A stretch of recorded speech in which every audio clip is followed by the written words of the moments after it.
Salut à toi! Bienvenue dans cette capsule numéro 4 de la mini-série sur les liens d'attachement. Donc, aujourd'hui, je te parle du lien d'attachement désorganisé. Ce lien d'attachement-là, il est un petit peu plus complexe parce que c'est le plus insécure de tous les liens d'attachement.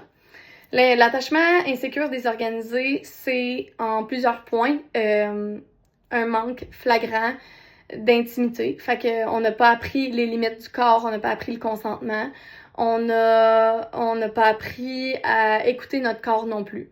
C'est aucune gestion émotionnelle. Donc, le parent avait malheureusement un tempérament qui était erratique, des réactions erratiques, donc des réactions très très fortes pour des petites choses qui étaient banales ou des réactions démesurées. On a eu des punitions, des châtiments, la fessée, être dans le coin dans sa chambre beaucoup trop longtemps, des couchers sans souper, des douches froides. On parle ici de peut-être un parent qui avait des problèmes de santé mentale non diagnostiqués, non pris en charge, qui avait pas de village, qui avait peut-être des addictions, ou simplement un parent qui était complètement à bout de ressources puis qui n'a pas été chercher de l'aide. Donc, cet attachement-là a fait que malheureusement, l'enfant, toi, si jamais tu as ce lien d'attachement-là avec toi-même, ben, t'es très stimulé par le bruit. Le bruit vient déclencher ton système nerveux. Tu tombes dans le mode du système nerveux qui est aussi le mode freeze et donc dissociation. Ça pourrait faire que malheureusement tu sens que t'es dans ton corps, mais t'es pas vraiment dans ton corps, t'es pas capable d'être présente physiquement, émotionnellement avec tes enfants.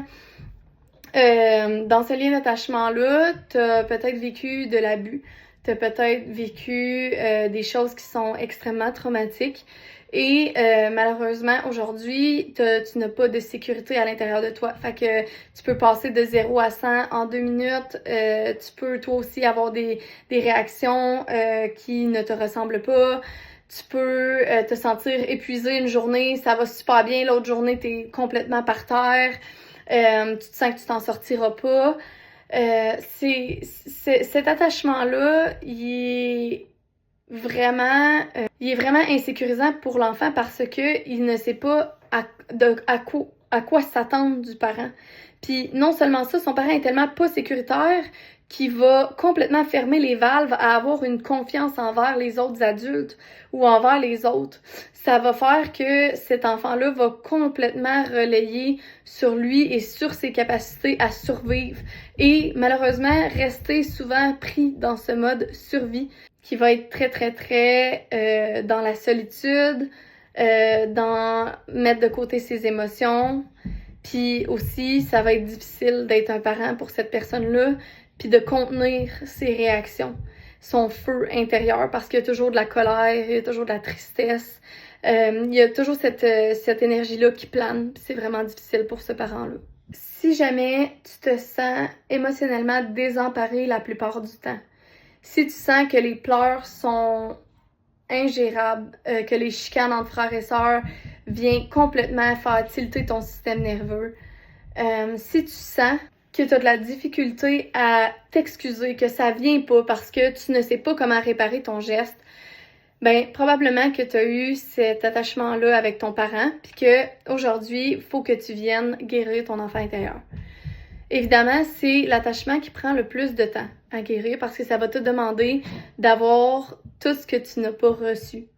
La conscience avec toi-même, de l'intelligence émotionnelle pour faire confiance au processus, développer de l'empathie, de la compassion pour toi-même.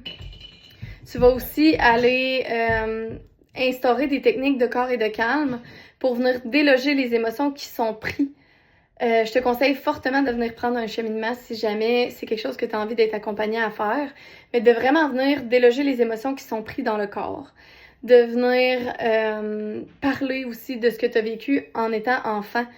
Puis c'est pas pour rabaisser ton parent, ok? Puis c'est pas pour venir dire que qu'est-ce que lui a fait, c'était pas correct. C'est vraiment pour venir faire la paix, puis venir faire le pardon avec ton enfant intérieur à toi pour briser les cycles générationnels puis que toi, tu puisses offrir cet espace de sécurité avec ton enfant. Donc, cette clôture-là, comme j'ai déjà parlé, elle était imprévisible. Donc, des fois, elle t'étouffait, des fois, elle était pas là du tout. Des fois, elle pouvait exploser à côté de toi, puis tu comprenais pas qu'est-ce qui se passait. Le développement de ton cerveau était pas rendu là. Toi, la seule chose que tu cherchais, c'était une sécurité émotionnelle, intime. Tu cherchais à ce que quelqu'un soit à tes bras, puis ton oreille pour t'écouter. Malheureusement, ce n'est pas ça que tu as eu. Il va falloir que tu prennes le temps de te demander c'est quoi qui te déclenche le plus. C'est quoi qui te déclenche le plus? C'est quoi qui t'amène le plus d'émotions négatives? C'est où est-ce que tu te sens le plus dans tes grosses émotions? Fait qu'est-ce que c'est la colère qui t'amène dans le plus dans tes grosses émotions, la tristesse, l'anxiété? Tu vas vraiment venir voir un topo de comment tu te sens à l'intérieur. Ensuite de ça, il va falloir que tu rebranches tes émotions, que tu rebranches ta sécurité. Puis souvent, ça vient, la guérison, ce n'est pas linéaire. C'est quelque chose qui se fait en vagues. Fait qu'il va falloir que tu viennes aussi accepter que malheureusement, tu n'as pas eu ce que tu vas offrir à ton enfant. Puis des fois, ça peut réveiller de la colère. Je te conseille vraiment si jamais tu as eu ce lien d'attachement-là, de faire du journaling, puis de noter à tous les jours comment tu te sens. Surtout si tu es une personne cyclique, puis que tu as besoin à chaque jour d'écrire qu'est-ce qui se passe dans ton cycle. Tu vas vraiment venir voir, en fait, tu vas apprendre à te connaître. Tu vas apprendre à faire face à la vraie toi. Il va falloir que tu ailles reconnecter avec ton unicité, ton authenticité. Il va falloir que tu crées une sécurité parce que la sécurité n'a jamais existé à l'intérieur de toi. Fait qu'il va falloir vraiment que tu ailles au siège de la sécurité, puis que tu te demandes c'est où dans mon corps, puis que tu trouves les bonnes techniques, puis pour ça, tu dois apprendre à te connaître. Donc, ça, c'est pour le lien d'attachement qui est désorganisé. Des fois, vaut mieux donner un coup de poing dans le tas, vaut mieux rentrer dans le tas, puis aller vraiment adresser des choses qui sont douloureuses avec un cheminement. Un cheminement pour recréer la sécurité à l'intérieur de nous. Je vous l'ai dit, les liens d'attachement avec la neuroplasticité, c'est toujours changeable. On peut toujours faire mieux, on peut toujours guérir, on peut toujours aller vers une sécurité intérieure.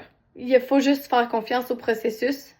Il faut être conscient de c'est quoi nos mécanismes de défense, c'est quoi nos liens d'attachement, c'est quoi qui a été présent à l'intérieur de nous quand nous, on était enfants pour arrêter de le transmettre. Puis c'est comme ça, en prenant conscience, mais aussi en étant dans l'acceptance de ce qui est et non pas ce qui devrait être, qu'on va être réellement prêt à aller de l'avant vers la guérison de notre enfant intérieur puis de briser les cycles.